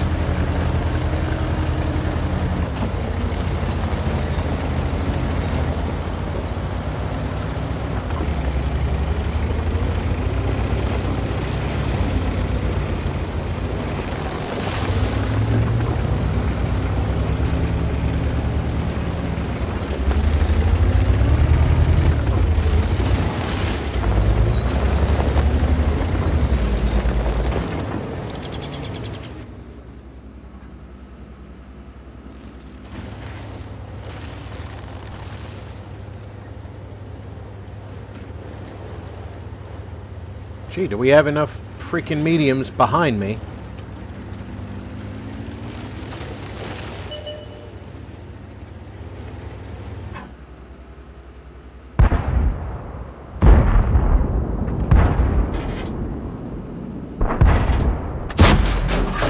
Penetration.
survivor. We're covering his position, but not very well. Penetration. Target lost.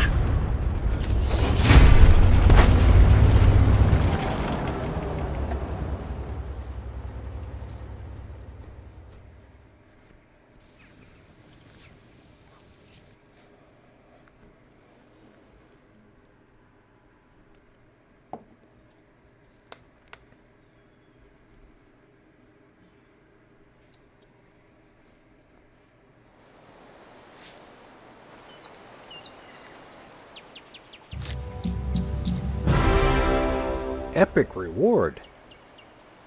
Nice.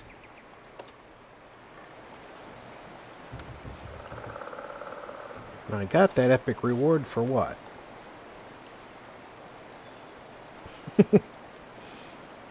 Sitting here not knowing what I got rewarded for, but I'll take it. Third in my team by experience. First in my team by damage.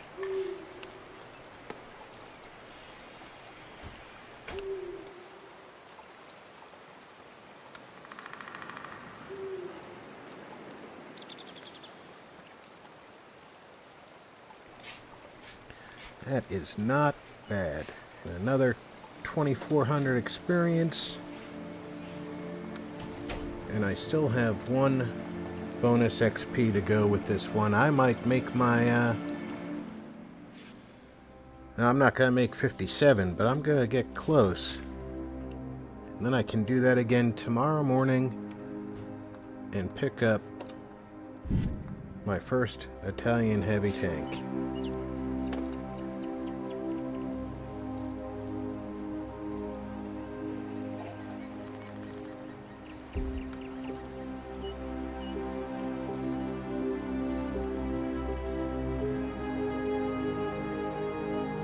Not overly heavy front armor, but that slope.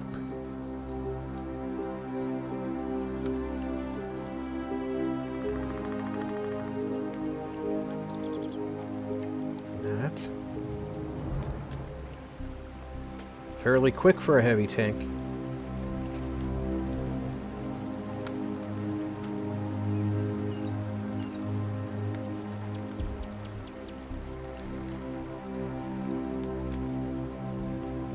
That's almost medium tank maneuverability right there.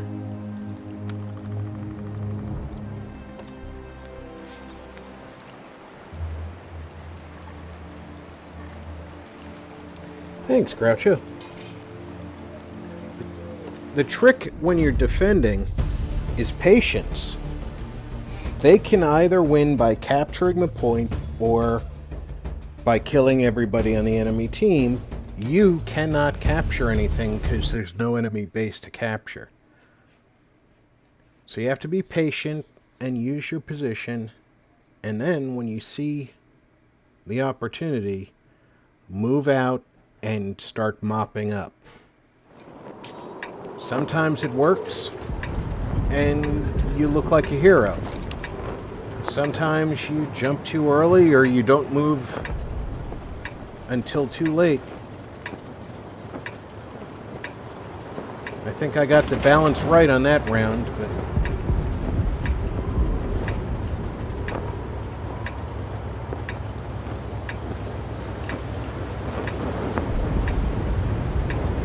Time to roll out.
there's a drawback to where I'm at right now.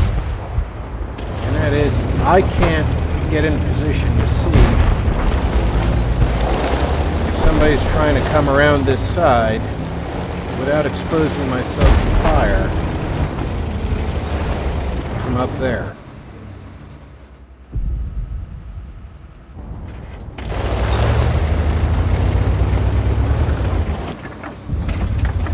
Those bushes are hiding enemy tanks just as much as they hide me.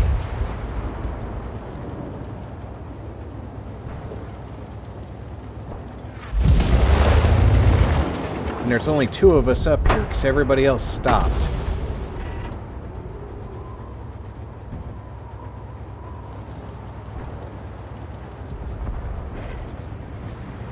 Yes.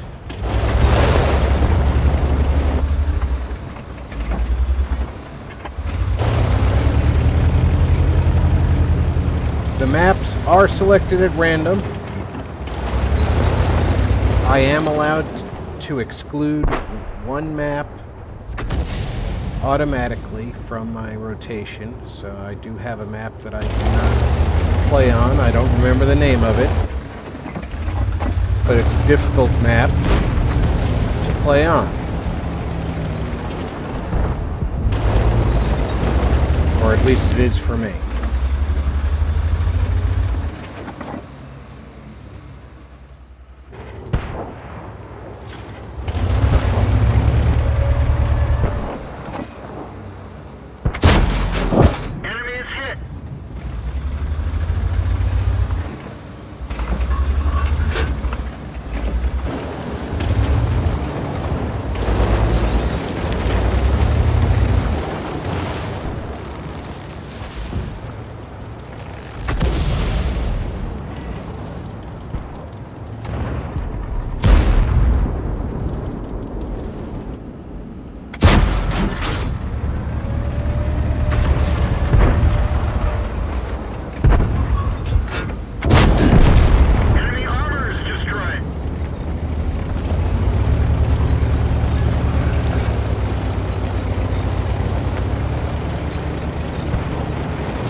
Sometimes it seems like they teleport, Groucho. When you lose sight of them, the spotting mechanic is kind of wonky. They can be in your spotting range and still not be spotted by you because the last time they were spotted, you were not the one spotting them. So the tank that should have been seeing them no longer can. There's a countdown of 5 seconds. At the end of that 5 seconds, they go invisible, and then the mechanic automatically searches for vehicles in range to spot them and checks to see if they spot them. If you don't happen to be the first one to spot, it takes time before they pop up again. I've seen tanks at relatively short range completely disappear from my view, only to appear 10 meters further along when I finally spotted them.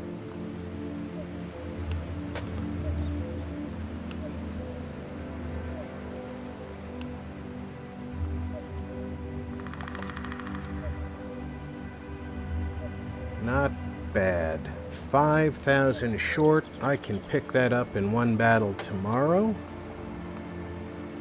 So let's take another artillery piece out and see if I can't do better this time. The French artillery is a little bit higher tier. It's a little bit more accurate, a little bit longer range, but a little bit longer load time than the younger or the lower tier French artillery.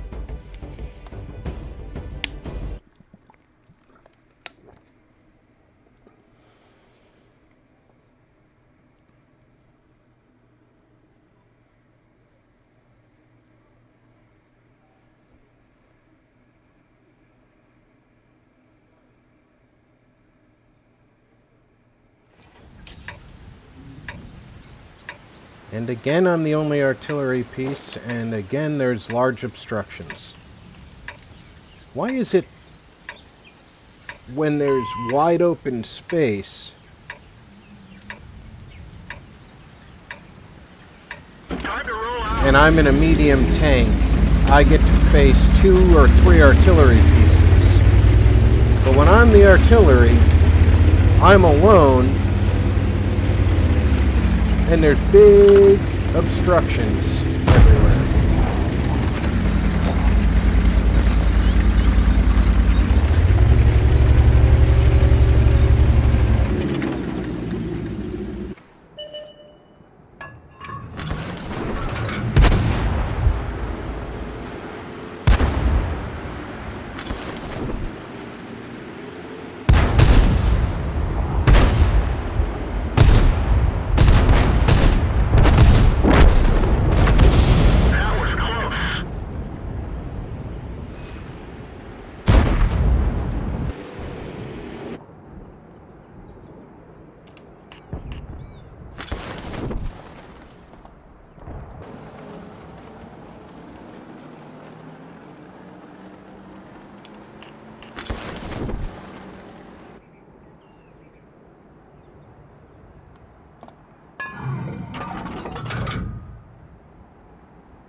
how you blow up a tank with artillery.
Aiming, aiming, aiming.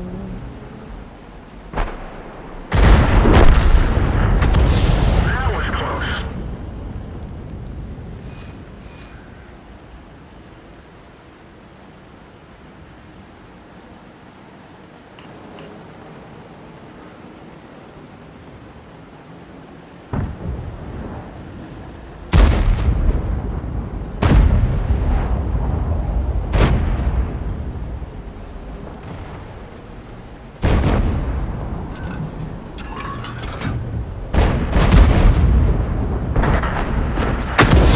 Critical hit.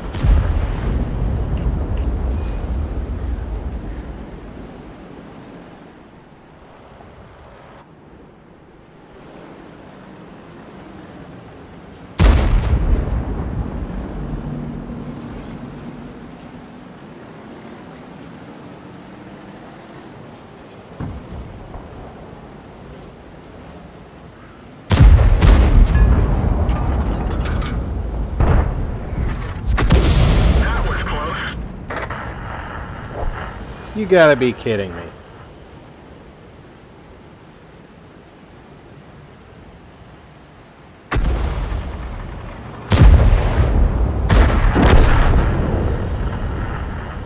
Now I'm screwed.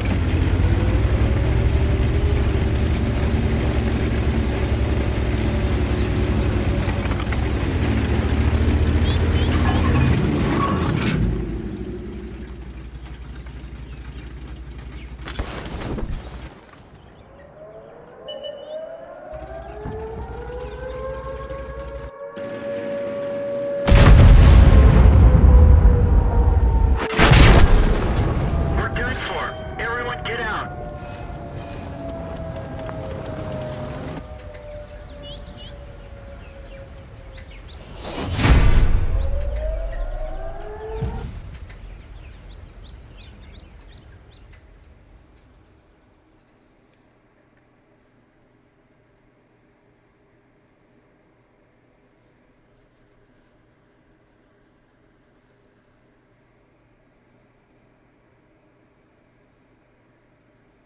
Well, it wasn't a bad performance, but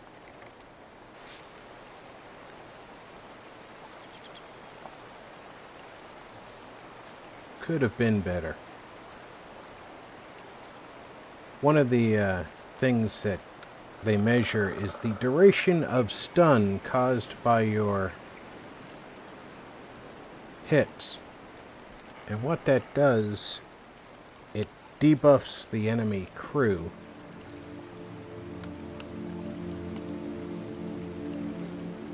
So you'll see my crew has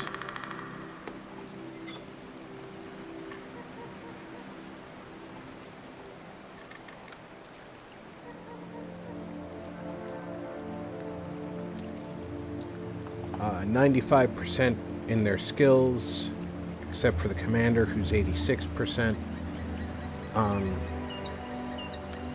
When you debuff them, they lose between 30 and 40% of their skills. So the loader moves slower, the aiming reticle moves slower, the driver can't perform as well, and the commander can't see as far.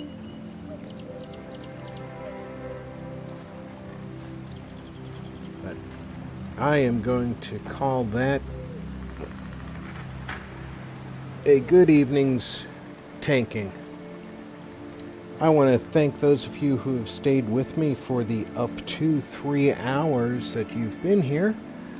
I've enjoyed bringing the game to you, and I hope that you've enjoyed staying some time with me and watching the game.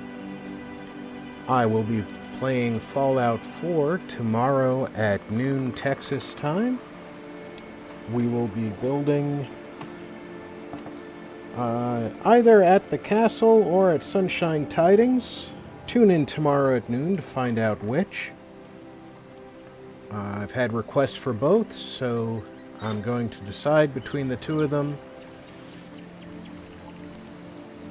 I hope that everybody is taking care of themselves and is in good health. Please do remember, wash your hands, take care of your families, and enjoy each and every day. They're all a gift. Take care, everyone.